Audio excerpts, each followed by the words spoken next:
Thank you for coming this evening. And I need to show my disclosures for research funding. We've had funding from our National Research Institute, the Institute of Health Research, from the NIH, Alzheimer's Society of Canada, Physician Services Incorporated, and Lawson Health Research, our local research foundation. I've also been a consultant to the pharmaceutical companies listed there in designing clinical trials.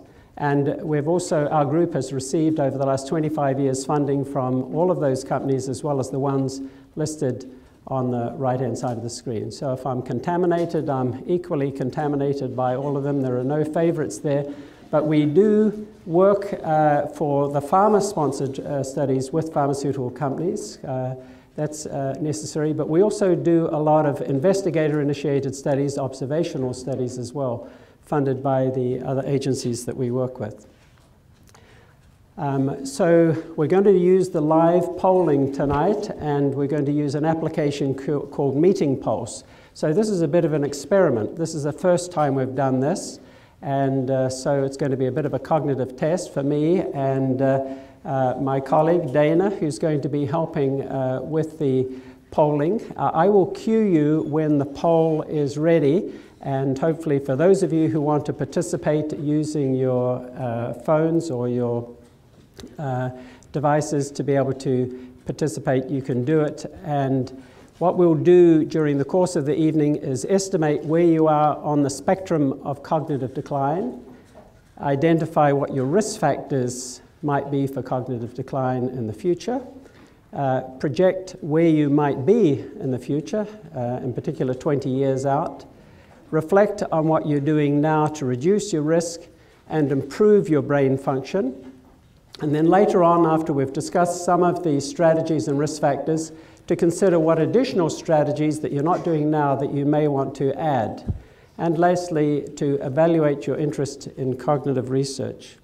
Some of you may recognize this as the Montreal Cognitive Assessment. So this is an instrument which was a Canadian devised instrument in Montreal and has had a lot of traction around the world. It's a screening instrument, and it doesn't make a diagnosis of dementia, but it's very useful in a number of different settings: family physicians, family health teams, primary care memory clinics, our own Aging Brain and Memory Clinic. We use it on inpatient services, on the consultation service in the hospitals, on our rehabilitation units. And so this gives us a measure. It just gives us a measure of where a person might be from time to time, particularly if they're having delirium or if they actually have a progressive disorder such as dementia. So you can see there's some animals, and we get them to name the animals. In that blank space, we draw a clock. There's a cube copy. There's the first part of what we call the trails B, alternating from a number to a letter to a number.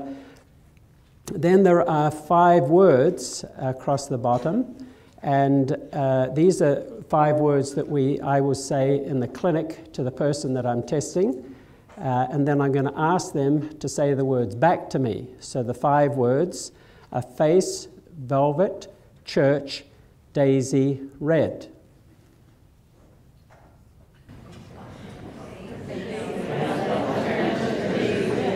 Okay, you got the idea. Okay, so we do that twice, and we're going to do it again. So I'm going to say the words again: face, velvet, church, daisy, red.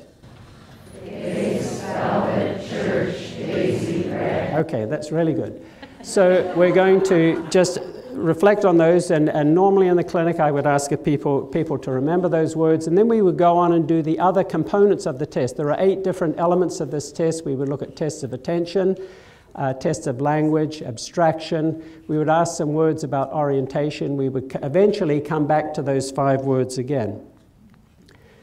Now, this is the spectrum of cognitive decline that we use in the Aging Brain and Memory Clinic. And so there are people who have what we refer to as being supernormal. These are people over 80 who score the same as 20-year-olds on memory tests, on detailed memory tests. This is an uncommon group of older people.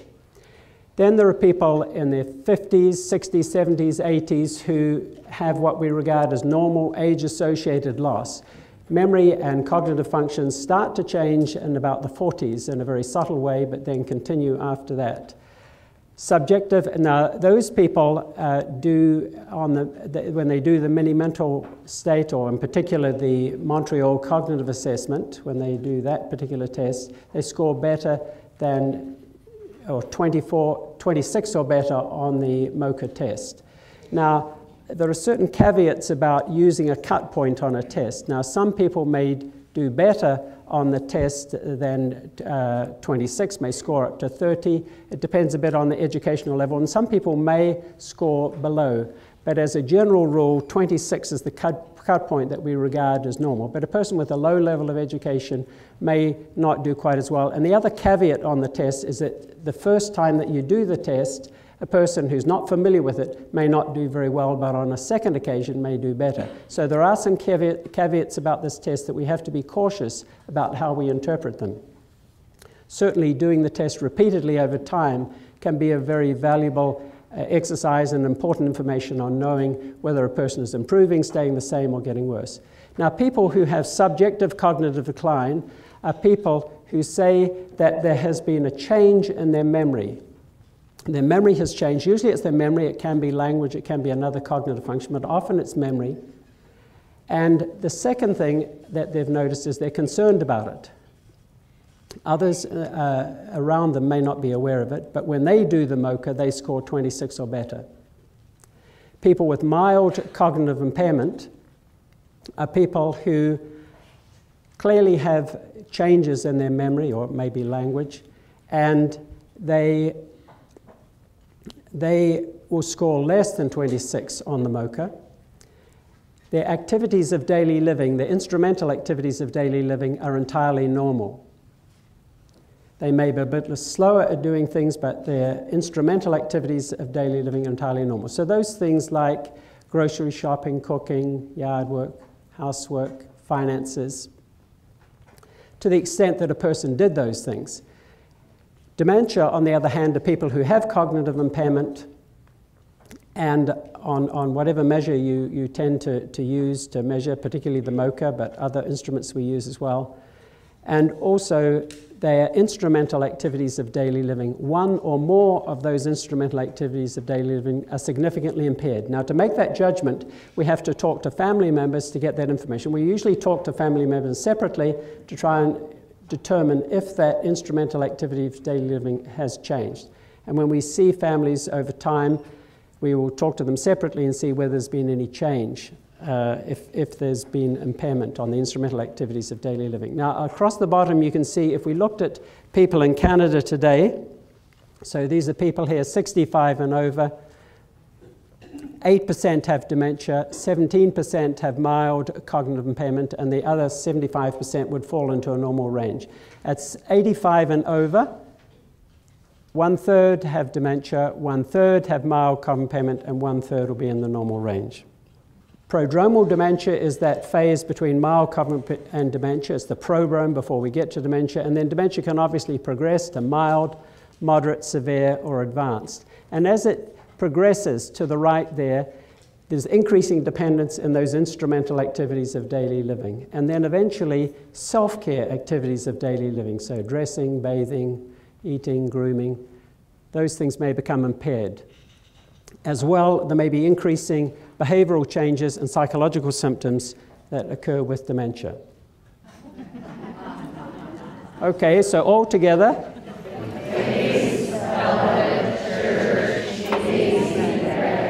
Oh, you're pretty good. I don't think any of you need to be here, but we'll go on. That's good. Okay, so now, having reflected on the spectrum of cognitive decline, this is where we're going to start our first poll. And what we're going to ask you is to look at the spectrum of cognitive decline and determine where on that spectrum of cognitive decline that you think you are. So are you 1 if you're supernormal, 2 if you're normal, 3 subjective cognitive decline, 4 mild cognitive impairment, 5 dementia. You can't be more than one option.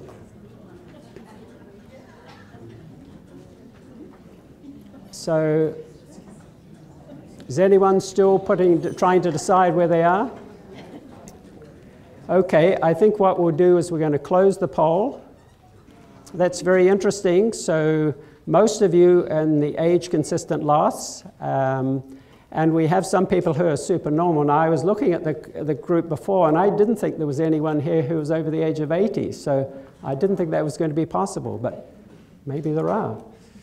So that's excellent. Okay, so we need to look at risk factors for dementia. So age, as you might have guessed, is the most important risk factor.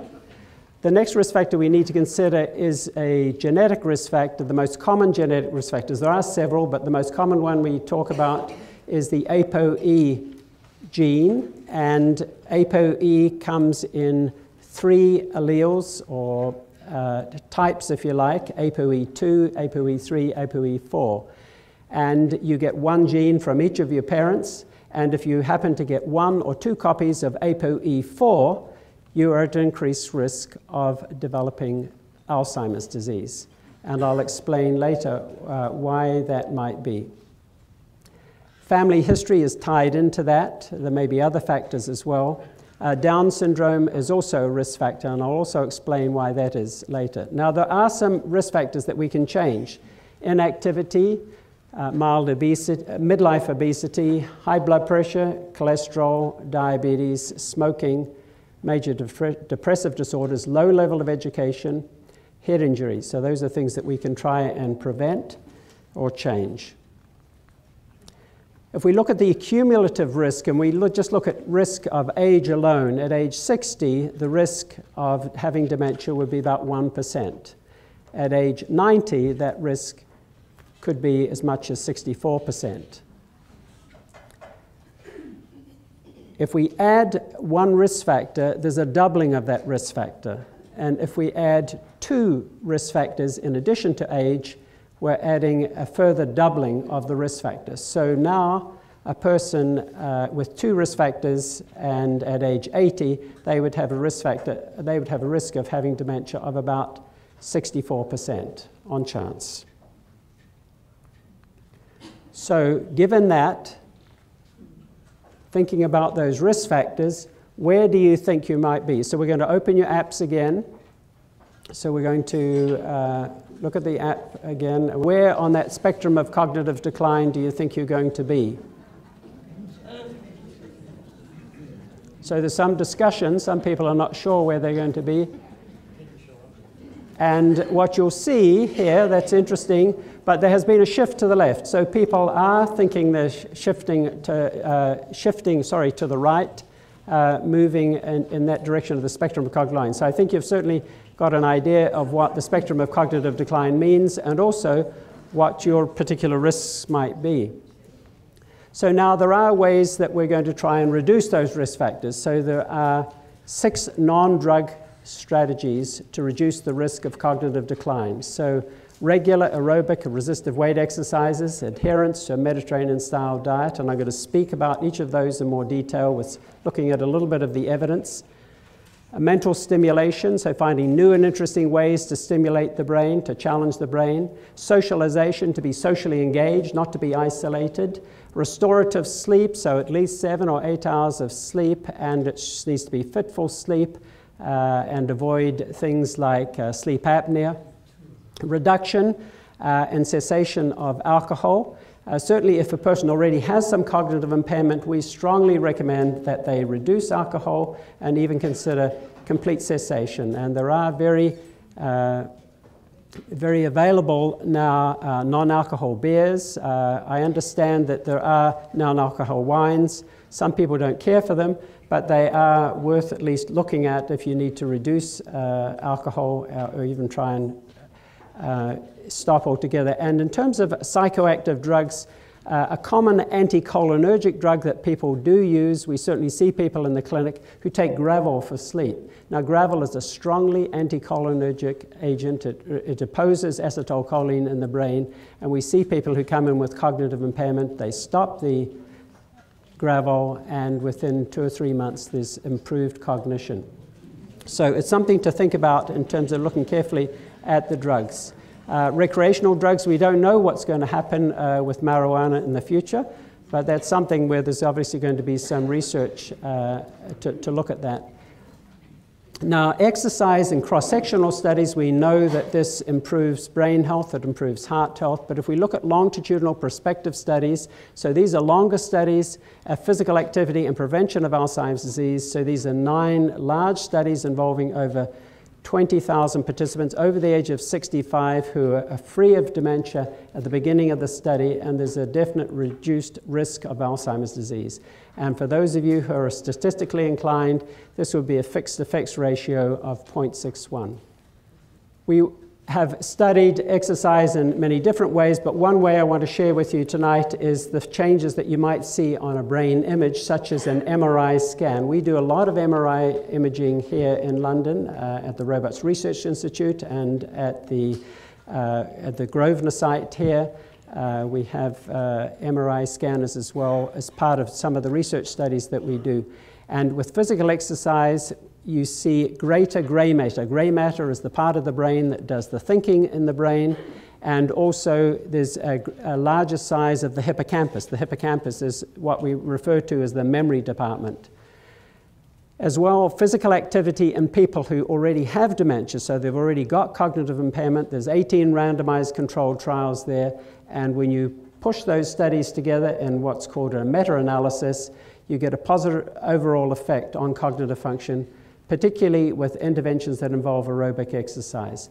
And it doesn't matter so much the frequency, it's the fact that you're doing something, whether it's a high or low frequency, it's beneficial. We try to get at least 3 times per week, 30 minutes at a time as a minimum. Walking is very good. In this image here is a person with dementia with their caregiver walking.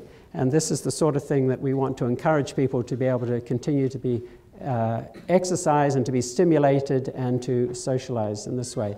There is a video if you want to look more about some of the evidence in a very brief whiteboard presentation by Dr. Mike Evans from the Health Design Lab. This is really useful to look at. It's called 23.5 hours. He's talking about the 23.5 hours during the day where you're doing everything else but exercise, and then 30 minutes a day doing exercise. And he presents this in a very convincing way. So I'd encourage you to look at that. Diet is important.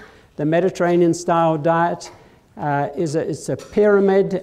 We certainly want people eating a lot of vegetables and leafy greens, high-colored fruits, and whole grains for carbohydrates, dairy in moderation, certainly olive oil and nuts, some high-fat dairy.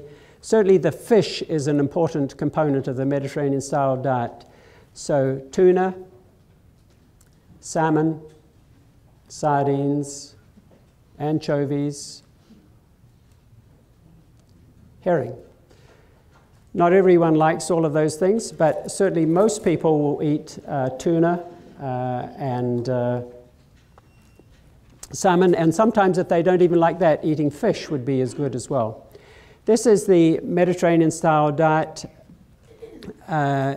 the analyses of 13 out of 18 longitudinal and prospective studies. So these are not just cross-sectional studies, these are studies over long periods of time where they've followed people and looked at what the outcomes are. So higher adherence to a Mediterranean-style diet either slows the rate of cognitive decline or minimizes the conversion to Alzheimer's disease and will improve cognitive function.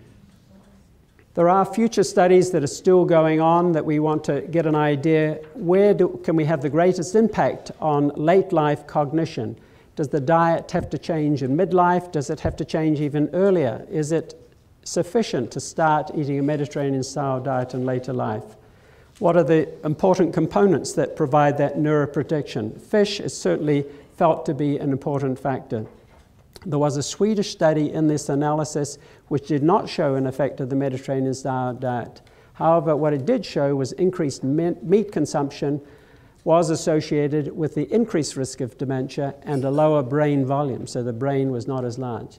So we see different effects from some of these different studies. This is the combination of looking at both diet and exercise. So you can see across The baseline here, this is over many years, 12 years, this was done in New York, and this is the probability of remaining Alzheimer's disease free. And I want to highlight just two groups, those with very high physical activity and the group that had very high diet score on the Mediterranean diet, the score used to score the Mediterranean style diet. And then those with a low physical activity and those with a low diet score. And so this group has progressed. Some have progressed to dementia, maybe 20%, but in this group, almost half have progressed to dementia. So this is a longitudinal observation study looking at exercise and diet and then breaking the groups up into these different combinations. Another multi-domain study, so this is going even further. This was a planned study, the finger study in Finland, 2 years, people at risk over the age of 60 to 77, and for those in the intervention group, so they were randomly assigned to the intervention group. They got instruction on nutrition, they were given a physical exercise program, cognitive training, and they addressed their vascular risk factors, and they were compared to a control group who got health advice alone. If they had vascular risk factors, they were given education about that as well. And the outcomes were improved cognition and reduced risk of cognitive decline for the intervention group. So this is a study that's ongoing, and there will be some further outcomes from this finger study. But this is a very important landmark study. And what it's telling us here is that it's not just going to be a single intervention, that it may be, in fact, a combination of interventions that is going to be even more powerful than just doing exercise or diet. I mentioned earlier there was mental stimulation, socialization, restorative sleep, B vitamins in people with mild cognitive impairment. If they have high homocysteine levels in their blood, may be a benefit. And for the chocolate lovers in the room, the good news, dark chocolate is good. We want to reduce as well other risk factors, and this is risk factors of other medical conditions which might cause clinical strokes or silent strokes. So we know that strokes are conditions that affect brain function and can certainly affect cognitive function. And you can have silent strokes. People can not be even bigger. So people are quite surprised when we show the MRI scans, we pull them up in the clinic, we look at the image, and they see holes in their brain. And they said, how is it possible that I've had strokes and I didn't even know about it? These are silent strokes, and they can occur particularly in people with these these vascular risk factors, high blood pressure.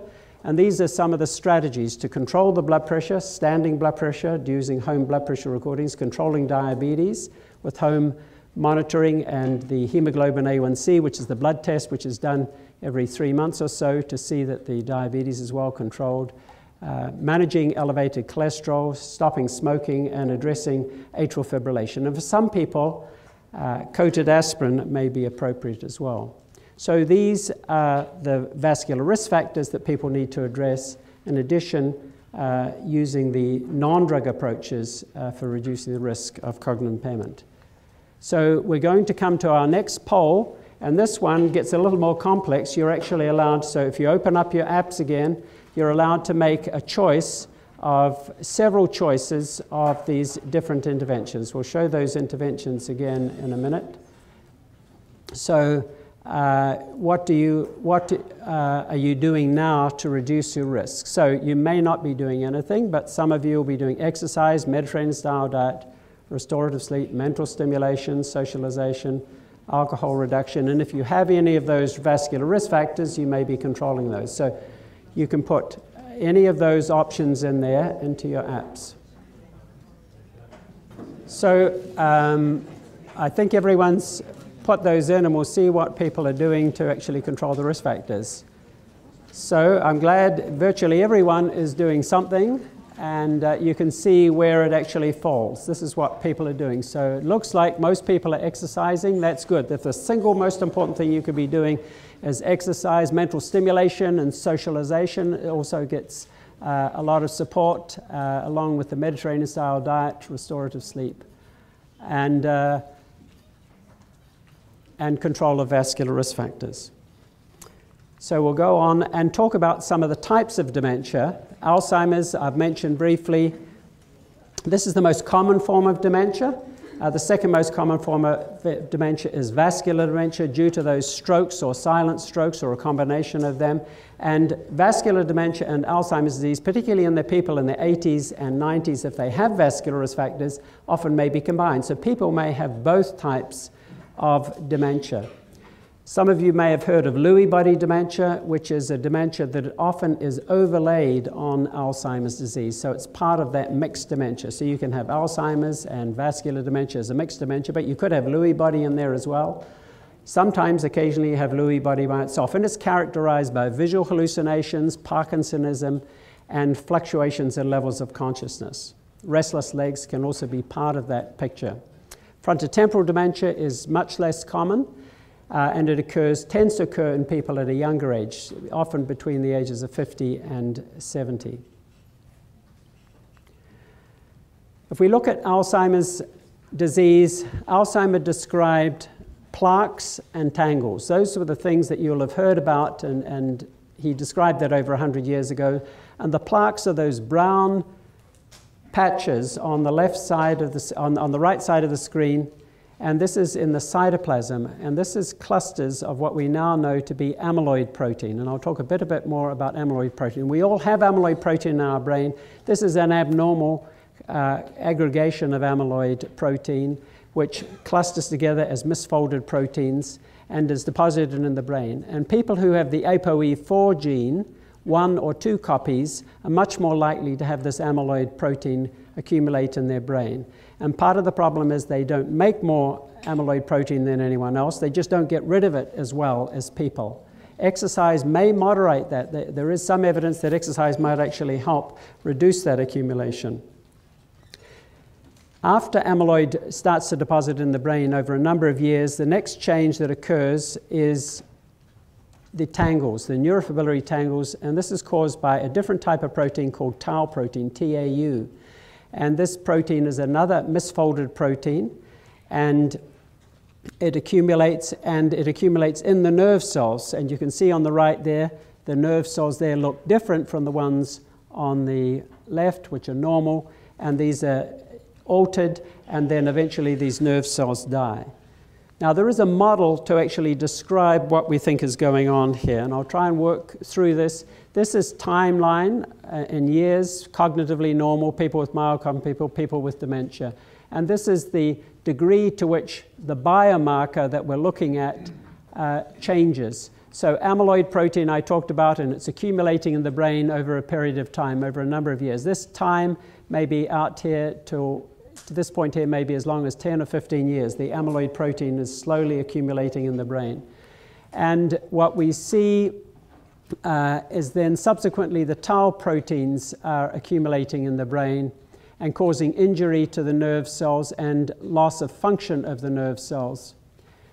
As this is happening, the structure of the brain is changing in a subtle way, and we can measure that using MRI images. We can do MRI images at one point and then again in a year or two, and we can measure changes in the structures within the brain, particularly in the hippocampus, and we can look at the ventricular system, where we can see that there's shrinkage of the brain occurring. Normally, at age 65 and beyond, the brain shrinks at about 0.5% per year. But in people with Alzheimer's disease, it may be shrinking as much as 3 to 6% per year. So it's a magnitude greater. The next change that we see after the structural change is the cognitive change. So this is where we start to see people having the mild cognitive impairment and that impairment on the MoCA. The MoCA scores are starting to decline significantly, and then function is starting to decline. And this is where we cross that threshold to making that functional diagnosis of dementia. And in this instance, it would be dementia due to Alzheimer's disease because of the accumulation of the amyloid protein and subsequently the tau protein. Now, Alzheimer described this on an autopsy. So fortunately for us, we don't have to go that route, and we can do, unless there's a family history that we want to pursue. Certainly, we strongly encourage families, if they're interested in knowing what their family member died of, we can do autopsy examination. But here we can actually, in real life, determine if a person has amyloid in their brain. This is a normal PET scan. This is a positron emission tomography scan. This is a normal scan, and this is one showing the amyloid accumulation in the brain. And there's an obvious difference between these two scans. These are scans that are done at this site, at St. Joseph's, on our PET scanner here. We have a PET MRI scanner, and it's a combined PET and MRI scan. It's the only one in Canada, and we have one of the newest cyclotrons here. And so we make this compound, this tracer, to be able to make this amyloid scan. And this is what a scan would look like if we were to look at a combined amyloid and tau PET scan. So this again is a positron emission tomography scan, and we've got 4 different people here. They're 4 separate people, and the first 3 are all cognitively normal, and this person here has Alzheimer's disease. And so this person here has a little bit of amyloid accumulating in the brain. This is the A-beta amyloid protein, and this is the same person scanned at the same time with the tau PET scan showing the distribution. You can see the distributions are a bit different. They're not following exactly in the same place. And this is a person who's got more amyloid and more tau, and this is a person who's even got even more amyloid and more tau, and still they're cognitively intact. And part of the reason for this is that this person may have resilience to actually developing cognitive impairment. Part of it may be education. Maybe they're doing a lot of the right things to actually prevent the development of dementia. Eventually, however, those resilience may be overcome, and a person may progress to mild cognitive impairment and dementia. And you can see now, in this case, a person has a lot of tau protein here destroying the nerve cells in the entorhinal cortex. This is in the temporal lobe. There are other new developments that are happening in PET imaging here, and this is a new development using 18-FEPA, which is developed here by our neurochemists at this site in frontotemporal dementia. And my colleague over at Parkwood Hospital, Elizabeth Finger, is one of the cognitive neurologists involved in this research with her colleagues from this site. And this is a PET MRI scanner, and this looks at activated microglia in people who have frontotemporal dementia. And this is what the images look like. So this is Udana Anazoda, who is a PhD scientist working with Dr. Finger and the rest of the scientists here. And so you can see this is the PET the MRI image. So if we look at the normal image here, this is an image in this axis through the brain like this. This is the next one above it is one straight down through the brain.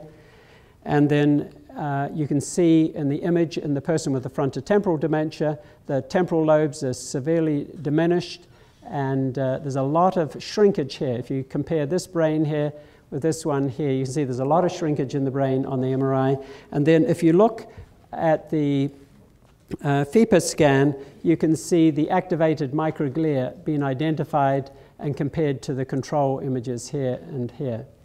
So this is a test that could be used for diagnosis. It could be used for following a person if we had a treatment for frontotemporal dementia, and there are treatments now being tested as part of randomized controlled trials that might actually improve the situation for this person, and you might want to have a PET image to actually be able to follow that over time.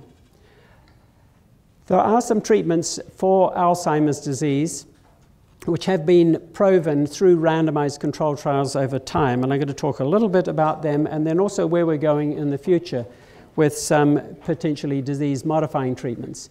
So this is time over years. So this is the course of typically of progression of Alzheimer's disease from diagnosis through to a person being severely impaired. This is a scale here called the mini-mental state. It's different from the MoCA. It's also scored out of 30 as well, but it's the American scale. It's 5 cognitive domains. It's a shorter test. It's a bit easier, but it's used widely in clinical trials. So a person here has mild cognitive impairment and they may progress. This is that steep portion where families said the person's getting worse over time, and this is progressing through to severe dementia. We have treatments which 4 different drugs. You may be familiar with some of them, the cholinesterase inhibitors and the NMDA inhibitor. This is a course that a person who responds to that treatment might follow. Not everyone will respond to that treatment. Maybe about 35% of people will have a modest response. They're not going back to normal, but there may be some improvement over 6 months or a year. They may look more like themselves. They may have better memory, may have a little bit better of executive function, ability to plan things. However, we would like something that actually alters the course of the disease. And what we're looking for with the current treatments are disease-modifying treatments, one that might actually alter that course. So if a person over time ended up here as opposed to here or here, this would be a better place to be. This would be a person who's still in the community. They may not be driving, but they may not be in a nursing home. So the disease-modifying treatments, if we had a clinical trial, if we had a successful clinical trial, the people in the treatment arm would follow that line there, and the people in the placebo arm would follow that line there. And so that's what we're certainly looking for in our treatment trials. Now, this is a very complex disease, and I don't want to minimize the complexity of this disease. Some pharmaceutical companies have even pulled out of the search for trying to find a cure for this disease. However, there are strategies, and immunotherapy is one that has been pursued at present. Immunotherapy is being used in cancer treatments. It's been used for rheumatology and various rheumatic diseases. And so it's been used in Alzheimer's disease. Now, with immunotherapy, you might understand what active immunotherapy would be like. So this would be someone who had a vaccine. If you got a vaccine to a flu virus in the fall, you would develop antibodies. Your body would produce antibodies to that vaccine. That's active immunotherapy.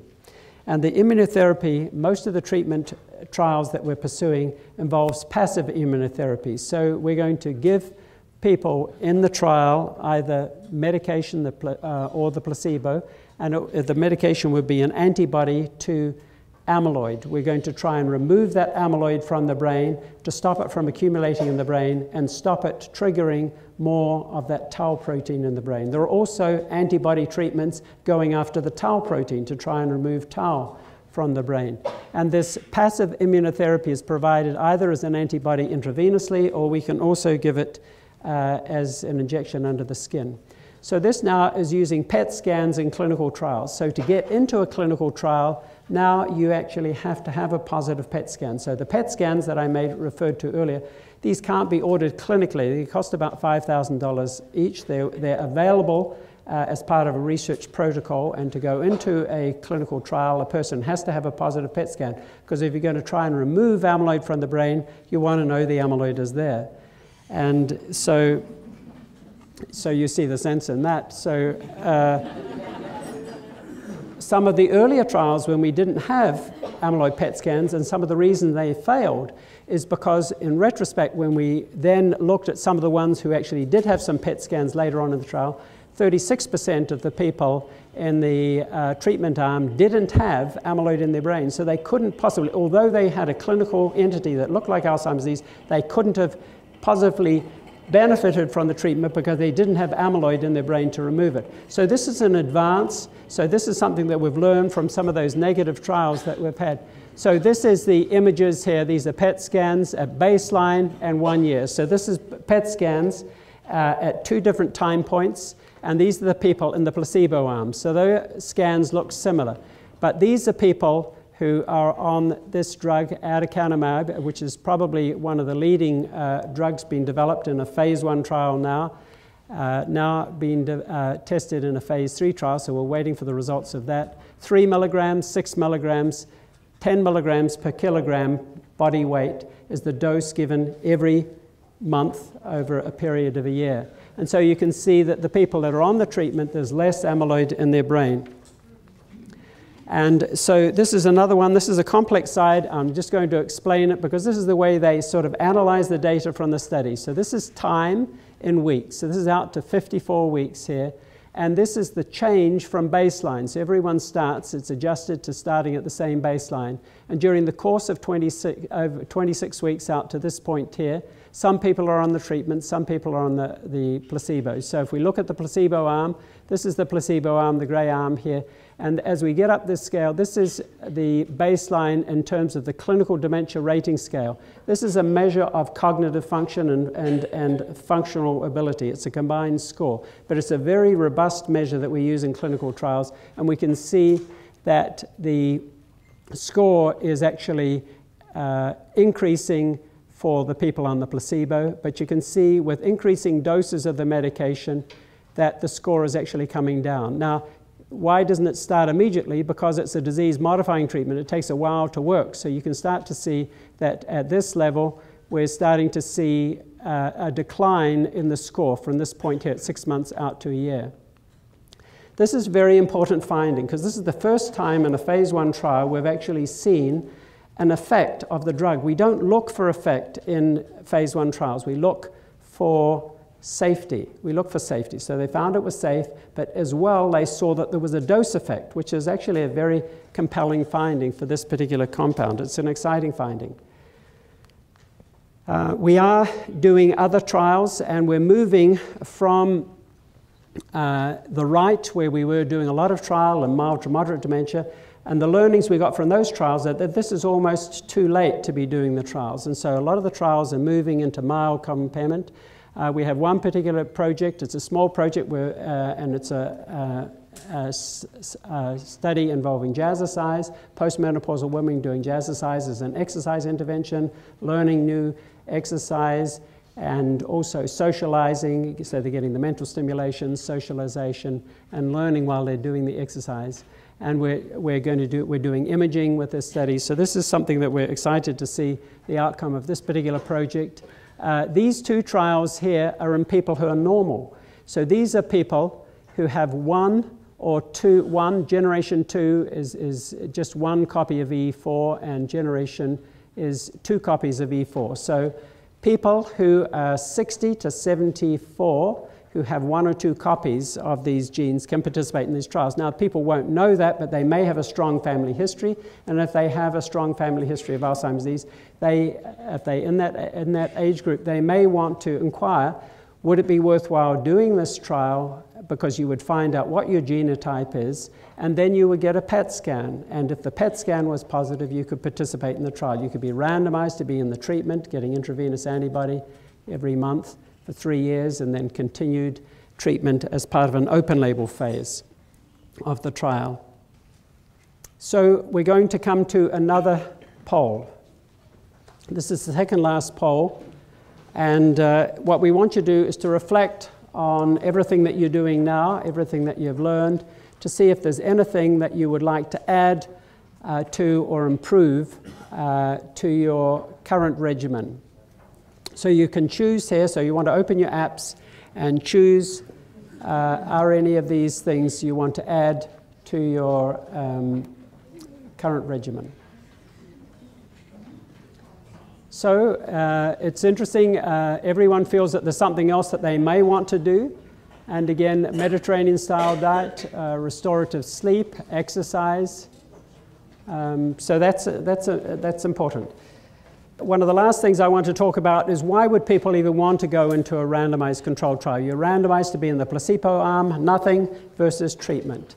And there are 6 different reasons that we consider people may want to think about going into a randomized controlled trial. The placebo effect, it has a positive effect. People who are on a placebo think they may be on a placebo, it has a positive effect.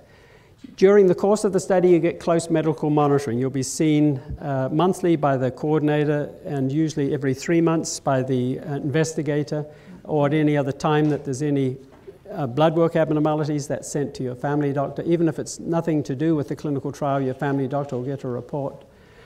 You get some additional stimulation and interaction with another group of people. You expand your circle. The people that participate in the trials develop a really important relationship with the coordinators. If over the course of the trial we see that a person is progressing, they can be referred to the community resources. So rather than waiting for the time that it comes to follow up, in my clinic right now is 2.5 years. I see people after the initial assessment 2.5 years later. They can be seen sooner and referred to those resources if they're not already in contact. So that might be the Alzheimer's Society or day programs or respite for caregivers. And then continued access to the medication. So if you're in a clinical trial, you've participated in the trial, after the trial is completed at that 3-year point, there's an open label phase where everyone, 100% of people, go on the trial. That's what we mean by an open label phase. So then you can get access to the medication, waiting to see if it's effective, waiting to see the outcome of the trial. Whereas people who have not participated in the trial can't get access to that medication because it's not yet approved. And then altruism is the most compelling reason for a lot of people. They say, I am on medications now. I'm benefiting from someone else's altruism who went ahead of me and proved that the treatments that I'm on are safe and they're effective for me to take. I have benefited from their altruism. And here I can give back to other people, and someone else, it may not be me, may benefit. It may be my friend, it may be my neighbor, it could be a family member that would know. So that would be an additional reason. So we'll come to the last question. If you were eligible to participate in a clinical trial or a research study, how likely would you be to participate? And so you just choose one answer. You have to open up your app and okay, so that's nice to hear. There's certainly support for people interested in research, and we certainly would encourage you. There's lots of observational studies that we have, even for people in normal older controls. Many of you here who fall in that normal category can participate in normal observational studies. If you fall in that older age group, there's that Generation 1 and Generation 2 study. So if you plan on getting old, be careful what you plan for. There are 6 non-drug approaches we've talked about tonight to reduce your risk. And then we're going to talk about the control of, to prevent the 5 vascular risk factors. What are they? Blood pressure, diabetes, cholesterol, atrial fibrillation, smoking. Good. So consider how you can support research for the future and really understand how we can improve our understanding of dementia and try to strive and maintain your brain. Now, there's one thing that won't have been lost on some of you. There was a really important day on Saturday. Does anyone remember what was important on Saturday? It was the World Chocolate Day. That's true. So when you leave, we have, in honor of World Chocolate Day, belatedly, you may help yourself to a chocolate. Dana has brought the chocolates. I can see there's some takers. Now the caution, this is dark chocolate. It has to be at least 70% chocolate, and anyone who has antibodies or allergies to chocolate, I would ask you to abstain. Won't be, okay. So I do need to thank people who have helped me tonight. Now this is my memory test. Matthew, Warren, Craig, Renee, Dana, who's helped here with this. Dana happens to be working at Parkwood Hospital with an important project, but she also happens to be my daughter, so she keeps me in line. And the other person who also keeps me in line, more than Dana, is my lovely spouse, Nancy, who's here in the front row. She's my queen of the Mediterranean-style diet. We had Mediterranean-style diet tonight, and I didn't even have to prompt her tonight. We had that before we came. So that was lovely. So these are my other colleagues that we work with, Jenny Wells, Elizabeth Finger, Stephen Pasternak, research managers. There's a number there if you want to call and participate in research. All of our coordinators, our nurse practitioners, our nurse clinicians, our research assistants, our trainees. Dr. Jennifer Fogarty, who's a neuropsychologist who does an important job in doing more detailed neuropsychological tests in people who we have very difficult time diagnosing dementia, so we need to do a deep dive. And then our colleagues, Joe Lindsay, medical informatics, and our group across the city, Frank Prado, who leads the group here on neuroimaging, the PET imaging, Dr. Manuel Montero Dasso, and the group across at Mental Health with Ama Burhan and Rob Bartha is at the Robots Research Institute. So we are going to have questions, and I should have said this earlier on, there is the opportunity to open the app and ask questions, and you can put in the questions there and I'll be able to read some of them off the screen. Now, if you like a question, you can like it, and that can actually influence it can influence the position of the ranking of the questions as well. For those of you who have decided that you would prefer to ask a question, put your hand up and call out the question and I'll identify you, and I may have to repeat the question. This gentleman here, would you like to ask a question? How do you interact with Robarts Research? How do I interact? Yeah. How is our group's interaction with Robots Research Institute? It's an important way in which we interact with them, and that's with their neuroimaging group, Dr. Rob Bartha, who I met there. And they are involved with the MRI scanners. They have 2 3 Tesla MRI scanners. They also have the only 7 Tesla scanner in the country. And this is a very powerful MRI scanner. And this is one that people can come and have a scan as part of a research study. We have a young MD, PhD graduate study who's doing an MRI study with them. We also look at the effect of drugs and measuring. We've done studies which we've published looking at drugs before and after, before they go on the drug and after they go on the drugs, particularly the Alzheimer drugs, the ones that are in practice now, standard practice. We've published all of that data. So they measure different types of images in the brain. They can measure chemicals in the brain. They can measure up to 19 different chemicals in the brain using a particular approach called MR spectroscopy. So there's a lot of very interesting data that we can get from MRI scans. They also are also providing all of the imaging for our observational studies with the ADNI study, the Alzheimer's Disease Neuroimaging Initiative, which is an international study between the US and Canada, and also a Canadian initiative, which we in London are taking the initiative on. We've got 1,600 people from across Canada participating, and our site here in London is the most active site in that, and all of the neuroimaging for that study is done through robots. So thank you for that. So we'll look at some of the questions here. So what are some of the early signs of dementia that I might be able to detect in a friend or a family member? So this is a very important question to ask, and it's an important question to be insightful about. So when we talked about subjective cognitive decline, the person who has subjective decline, only they may know that they actually are experiencing the symptoms, particularly if they're in the workforce. They may be aware that they're not quite as sharp as they used to be. They may have difficulty putting their finger on it. They may have difficulty remembering certain procedures that they do. They may have difficulty with certain applications on a computer. No one else would necessarily be aware of that. At home, the family member, the spouse, may say, "We don't see any change." However, beyond subjective cognitive decline as it progresses, and so firstly, if a person says, "I have concerns about my memory and it's changing," it's very important that that's taken seriously. Too often in the past, and some people, some family members, or even family physicians may say, "Don't worry, dear, you're just getting old."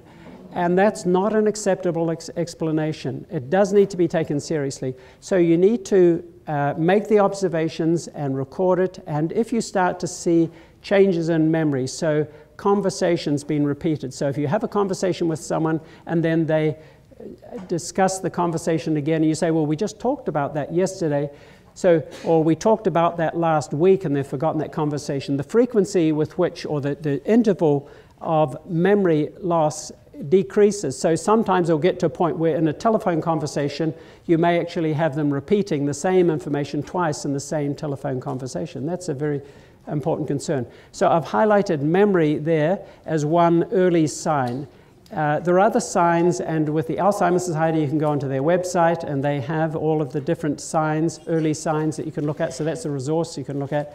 The other thing to look at is language. So not everything it changes is memory, it can be language. So people's language can change, the way in which they use words. They may have word finding difficulties, they may say nonsense words, or they may rhyme a word, or they may substitute a word, or they may say, you know that thing, and they wait for you to fill in and say. Sometimes if you're that impatient person, you'll fill in it without even knowing you're doing it, and then someone else in the family will say, you're speaking for them, you know, you're filling in for them. And so it will become evident. Other early changes with frontotemporal dementia, a common feature of that disease might be changes in behavior. So abnormal behaviors, so disinhibited behaviors, inappropriate comments in certain social settings, sexually inappropriate comments, behaviors that are not socially acceptable, or there may be apathy, there may be loss of engagement in a particular environment. Family come to visit and they're not even engaged with those family members. Now, some families that may be normal, but this is where there's a change in behavior we're looking. All families, by the way, are dysfunctional. So, okay. So the question about family history, how strong? So if you have a parent, one parent, and the problem began in their late 80s, you can anticipate that they might have problems in their 80s just from 80s or 90s. So people who have problems in their 80s and 90s, you might expect that. It's when family members have problems beginning in their 50s or in their 60s, much earlier, and particularly if they don't have some of those other risk factors, like the vascular risk factors, so they haven't had strokes, they don't have diabetes, they don't have high blood pressure, they haven't had elevated cholesterol. So if there are no vascular risk factors, one family member, a parent, would be important. If that parent had siblings, that increases the risk. So it becomes an integral, and then you can go back through your family histories. We don't have the large generations that we used to have, but you used to be able to go back. Sometimes we go back and you can see aunts and then you can see cousins. And with some of these diseases, particularly in the frontotemporal dementia, you can see family histories which go out into other generations. So I think you need to have a strong index suspicion if it's occurring at a younger age and if there's not another obvious cause.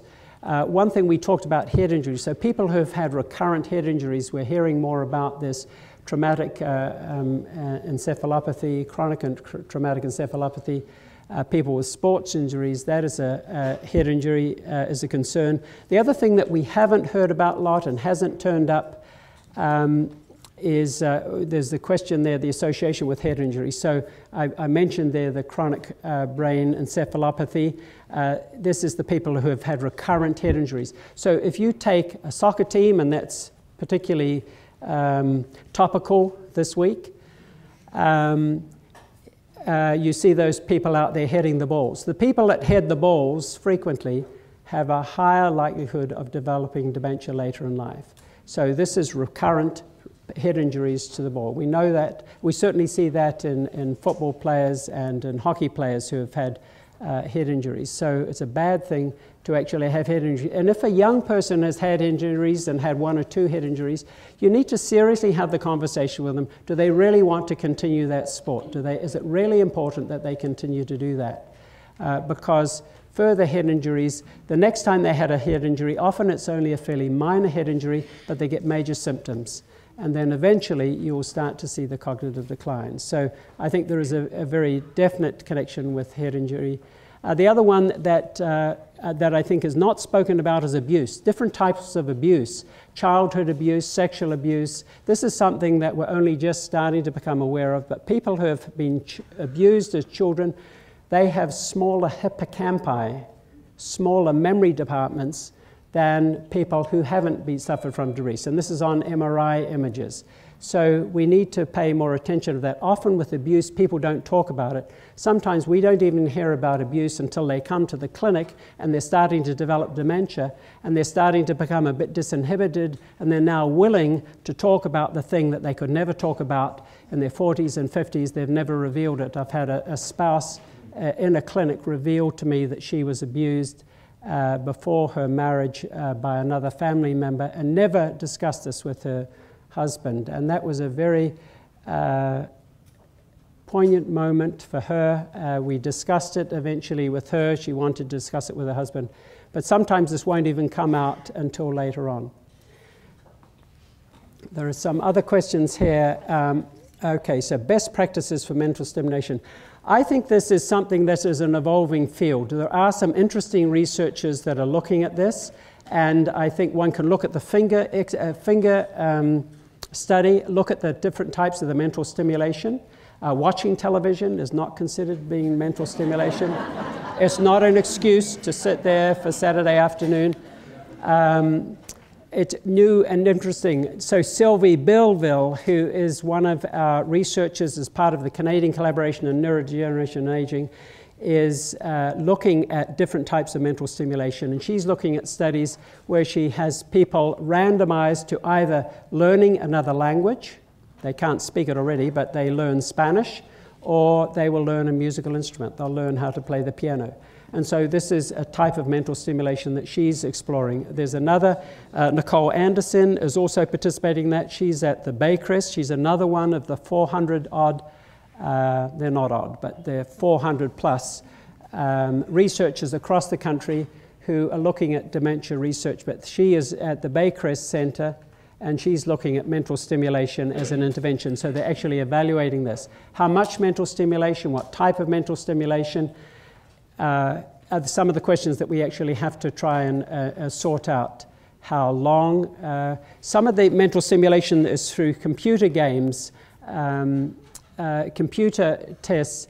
Up to now, they haven't really been shown that they're good at improving your mental function in other areas. They make you better at doing those particular tests, but it doesn't help you with other activities.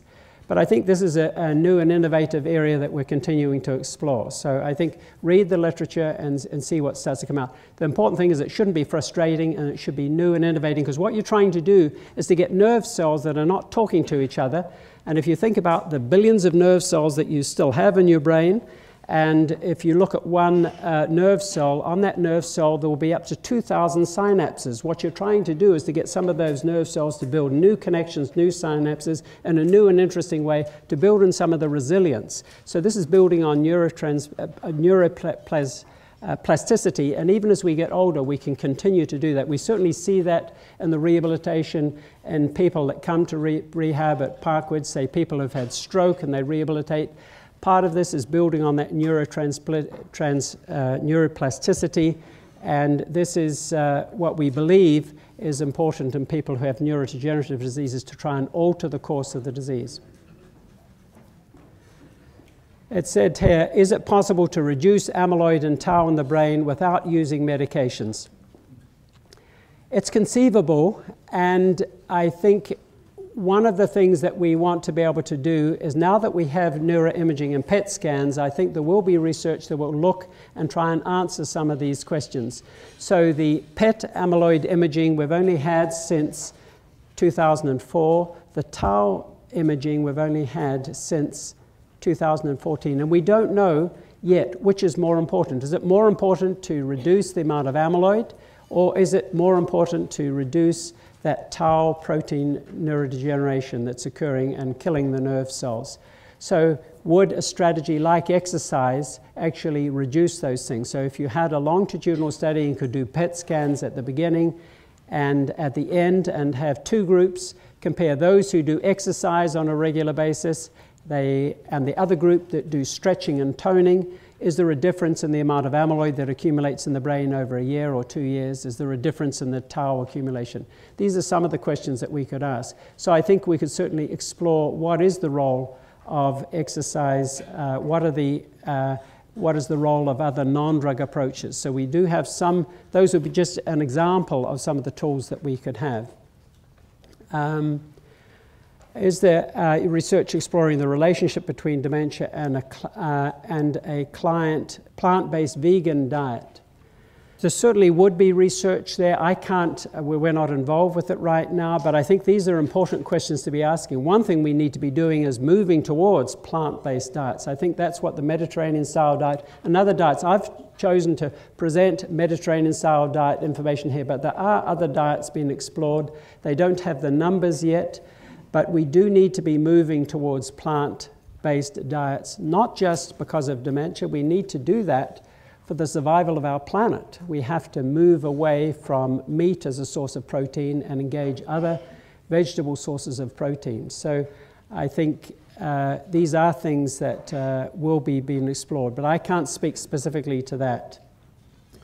So excessive alcohol intake, what role does it have in the development of dementia? So one of the questions you have to ask yourself is, what is excessive alcohol intake? Excessive alcohol intake is someone who drinks more than their doctor.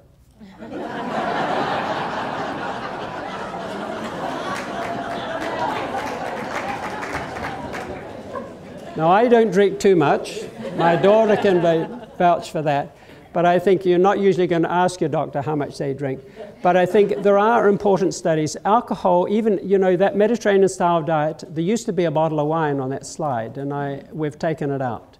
Because we know now that 100 grams of alcohol per week is about the most that anyone should be drinking. So that's only about 6 drinks a week. Yet the recommendations in the States right now is twice that amount as an allowable amount. But 6 drinks a week would be the maximum that a person should be drinking, standard drinks a week. Above that, there's increased dose of, there's increased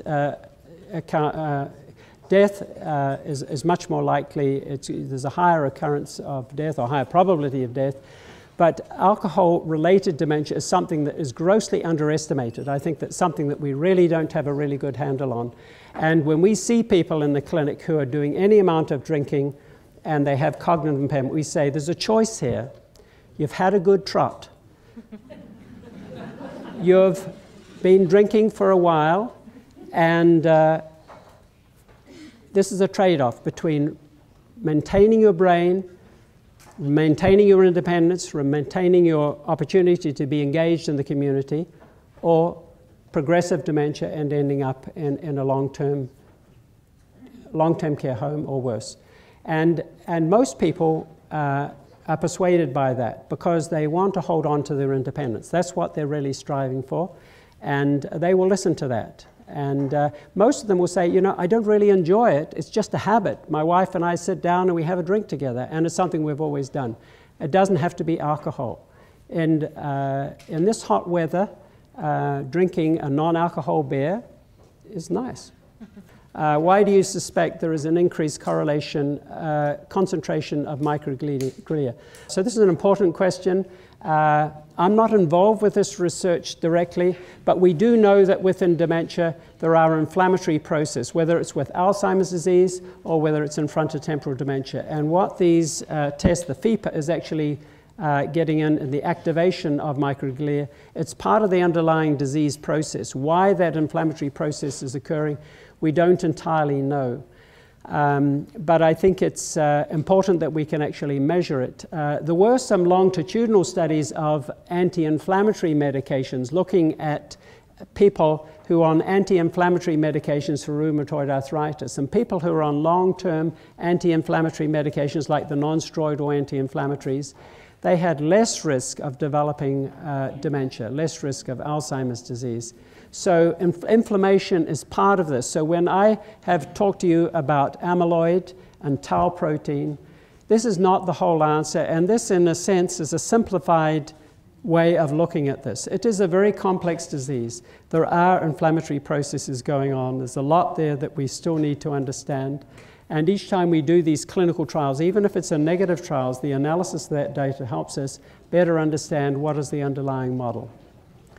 So I'll do one more question, maybe here for this lady. You mentioned earlier Down syndrome. Thank you for that question, yes. So Down syndrome, so what is it, why do people with Down syndrome at risk of Alzheimer's disease? Now they're different from older individuals who accumulate amyloid in their brain because they can't get rid of it. But people with Down syndrome have a trisomy on chromosome 21. So on chromosome 21, instead of having 2 short arms, they have 3 short arms. And on that short arm on chromosome 21 is the amyloid precursor protein. the amyloid precursor protein is encoded on that short arm. So instead of having 2 copies, they've got 50% more. So they make more amyloid. So this is a model of dementia and Alzheimer's disease. So we know the connection here is with amyloid. These people make too much amyloid protein. So one could say if there was a way of removing amyloid from the brain, reducing or somehow inhibiting the expression of that amyloid at a genetic level, that might reduce the likelihood of them developing Alzheimer's disease in their 40s or their 50s or the 60s, because that's when it happens. They start to develop cognitive impairment, and you can't test them. Some of them you can. Certainly we've had people with Down syndrome have come to the clinic and they can do well cognitively on, say, a mini-mental state exam. Some of them haven't developed as well intellectually, and so we use functional scales. But the routines that they used to be able to do, the things that they were doing in their workshops, these routines are starting to be abandoned, and there'll be behavioral changes coming up. And this is how their dementia expresses. So thank you for coming back to that question. Okay, I'm going to stop it now. Please remember to take your chocolate at the home. Otherwise, I'm going to be forced to eat it, and I know I'll have a couple of people to help me. Thanks very much.